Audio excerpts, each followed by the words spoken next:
ആലപ്പുഴ പുന്നപ്പുഴയിൽ അമ്മയുടെ ആൺസുഹൃത്തിനെ ഷോക്കടിപ്പിച്ച് കൊലപ്പെടുത്തിയതിന് പിന്നിൽ വർഷങ്ങൾ നീണ്ട പക. അമ്മയ്ക്ക് കൊല്ലപ്പെട്ട ദിനേശിനുമായുള്ള ബന്ധത്തെ തുടർന്നുള്ള നാണക്കേടാണ് കൊലപാതകത്തിലേക്ക് നയിച്ചതെന്നാണ് പ്രതിയുടെ മൊഴി. പ്രതിയുമായുള്ള തെളിവെടുപ്പിൽ ഷോക്കേൽപ്പിക്കാൻ ഉപയോഗിച്ച കമ്പി കണ്ടെത്തിയിട്ടുണ്ട്.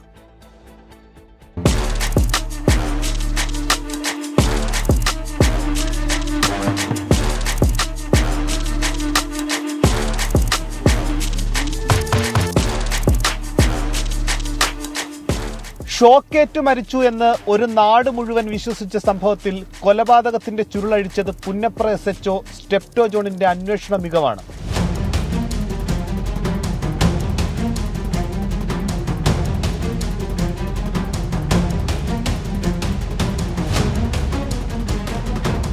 മാതാവ് അശ്വമ്മയ്ക്ക് കൊല്ലപ്പെട്ട ദിനേശനുമായി ഉണ്ടായിരുന്ന ബന്ധത്തെ ചൊല്ലി നിരവധി തവണ കിരണുമായി സംഘർഷമുണ്ടായിട്ടുണ്ട്.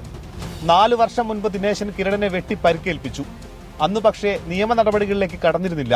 പക ഉള്ളിലൊതുക്കി കാത്തിരിക്കുകയായിരുന്നു പ്രതി കിരൺ. ദിനേശൻ വീട്ടിലേക്ക് വരാൻ സാധ്യതയുള്ള ദിവസങ്ങൾ കണക്കാക്കി ഇതിനു മുൻപും കെണിയൊരുക്കി.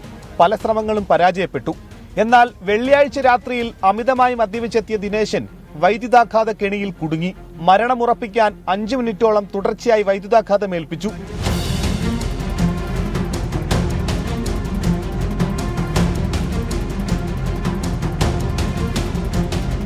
കൊലയ്ക്ക് ശേഷം വിവരം രക്ഷിതാക്കളെ അറിയിച്ചു. പുലർച്ചെ 3:30 പിതാവ് കുഞ്ഞുമോനും കിരണും മൃതദേഹം ചുമന്ന് പാടത്തുപേക്ഷിച്ചു. 3 പേർക്കെതിരെയും കൊലക്കുറ്റം ചുമത്തി. അവർക്കറിയായിരുന്നു, അച്ഛനും അറിയായിരുന്നു. അത് കൺസീൽ ചെയ്തിട്ടുണ്ടോ കൂടുതൽ വെരിഫൈ ചെയ്യാണ്ട് അമ്മയുടെ അങ്ങനെയാണെന്ന് മനസ്സിലാവുന്നത്. അച്ഛൻ്റെ റോളൊന്നും കൂടി കൂടുതൽ അന്വേഷിക്കാറ്, ഒന്നുകൂടെ കാര്യം കൂടി വെരിഫൈ ചെയ്യാണ്ട്. വൈദ്യുതാഘാതം ഏൽപ്പിക്കാൻ ഉപയോഗിച്ച കമ്പി തെളിവെടുപ്പിൽ പോലീസ് കണ്ടെത്തി. തെളിവെടുപ്പ് പൂർത്തിയാക്കി ഉച്ചയോടെ പ്രതികളെ കോടതിയിൽ ഹാജരാക്കി. 24 ആലപ്പുഴ.